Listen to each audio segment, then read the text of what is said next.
আসসালামু আলাইকুম, আমি জিএম রুবেল। আপনারা দেখছেন টেক বাংলা রেট। আমরা অনেকেই কিন্তু জানি না যে আসলে আমাদের ন্যাশনাল আইডি কার্ডের যে ভেরিফাই কপি ডাউনলোড করা যায়।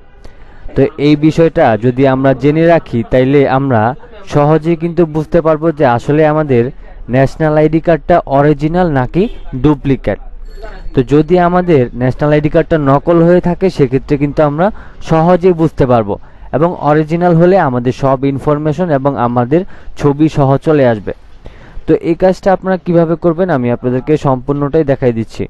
শুরু করার আগে বলে রাখছি, আপনারা যদি আমার চ্যানেলে নতুন হয়ে থাকেন অবশ্যই চ্যানেলটিকে সাবস্ক্রাইব করে দিন, পাশে থাকা বেল আইকনটি অন করে দিন যাতে পরবর্তী আপডেটগুলি মিস না হয়ে যায়।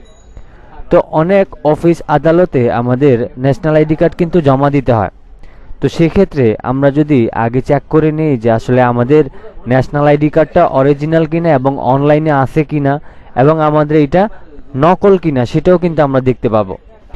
তো আমাদের ন্যাশনাল আইডি কার্ডের এই ভেরিফাই কপি বের করার জন্য আমরা যে কাজটা করব, আমরা গুগলে লিখে নিব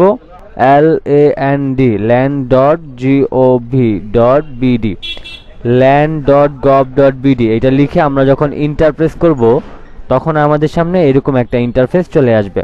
আমি আপনাদেরকে এই ওয়েবসাইটের লিঙ্কটা ডিসক্রিপশনে দিয়ে দিব, সেখান থেকে ক্লিক করলে আপনারা এরকম একটা ওয়েবসাইটের ইন্টারফেসে আসতে পারবেন। তো এরপর হচ্ছে আমাদেরকে এখান থেকে আমাদের ন্যাশনাল আইডি কার্ডের যে ভেরিফাই যে কপিটা আছে সেটাকে আমরা পাওয়ার জন্য আমরা এদিক থেকে ভূমি উন্নয়ন কর নিবন্ধন এটার উপর আমরা ক্লিক করব।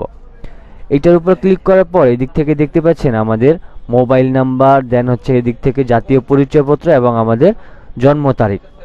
তো আমাদের যাদের ন্যাশনাল আইডি কার্ড আছে তারা কিন্তু সহজেই আমাদের ন্যাশনাল আইডি কার্ডের ভেরিফাই কপি বের করতে পারবো। সর্বপ্রথম হচ্ছে এদিকে আমরা একটা নাম্বার দিয়ে দিচ্ছি। প্রথমে আমাদের অবশ্যই মোবাইল নাম্বারটা দিতে হবে।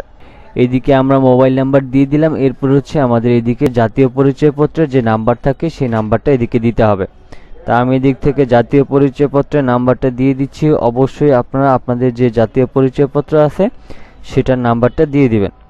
তো এদিকে হচ্ছে আমি জাতীয় পরিচয়পত্র নাম্বার দিয়ে দিলাম। এরপর হচ্ছে আমরা এদিক থেকে 02 তারপর হচ্ছে 03/1997। তো এখানে একটা বিষয় বলে রাখি, আপনাদের সর্বপ্রথম যে কাজটা করতে হবে আগে দিতে হবে আপনাদেরকে মাস, তারপরে হচ্ছে দিন, তারপরে হচ্ছে বছর। এটা দেওয়ার পর আমরা এদিক থেকে পরবর্তী পদক্ষেপে যখন যাব আমাদের এইদিকে দেখতে পাচ্ছেন জাতীয় পরিচয়পত্রের সব ইনফরমেশন কিন্তু এখানে চলে এসেছে, এবং এইদিকে আমাদের নাম কি, পিতার নাম কি, মাতার নাম কি, এবং কি আমাদের জন্ম তারিখ কত এবং আমাদের ছবি সহ এখানে চলে আসছে। তার মানে আমরা যে ন্যাশনাল আইডি কার্ডটা চেক করলাম এটা একদম 100% ওকে এবং এইদিকে কোনো ধরনের সমস্যা নেই। তো আশা করছি আপনাদেরকে এই বিষয়টা ক্লিয়ার করতে পেরেছি, এবং এভাবেই কিন্তু আপনারা চাইলে আপনাদের জাতীয় পরিচয়পত্রের যে ভেরিফাই কপি আছে সেটাকে প্রিন্ট করে নিতে পারেন। যেমন এখানে আমাদের যে অবস্থায় আছে এই অবস্থায় কিন্তু আমরা এটাকে স্ক্রিনশট অথবা সরাসরি এখান থেকে প্রিন্ট দিয়ে নিয়ে আমাদের যে জাতীয় পরিচয়পত্রের ভেরিফাই কপি আছে সেটাকে আমরা দেখে নিতে পারবো, এবং এটা আমরা চেক করে নিতে পারবো যে আমাদের ন্যাশনাল আইডি কার্ডটা সঠিক আছে কিনা। তো এখন দেখতে পারলেন যে আসলে আমরা এখান থেকে যে ন্যাশনাল আইডি কার্ডটা চেক করলাম সেটা আমাদের একদম 100% ওকে আছে এবং কি আমাদের ন্যাশনাল আইডি কার্ডটা সঠিক আছে। আশা করছি আপনাদেরকে এই বিষয়টা ক্লিয়ার করতে পেরেছি। আমার ভিডিওটি ভালো লেগে থাকলে অবশ্যই ভিডিওতে একটি লাইক দিয়ে দিবেন, এবং এরকম ইন্টারেস্টিং ভিডিও পাওয়ার জন্য অবশ্যই চ্যানেলটিকে সাবস্ক্রাইব করে পাশে থাকবেন। সবাই ভালো থাকবেন, সুস্থ থাকবেন। আল্লাহ হাফেজ।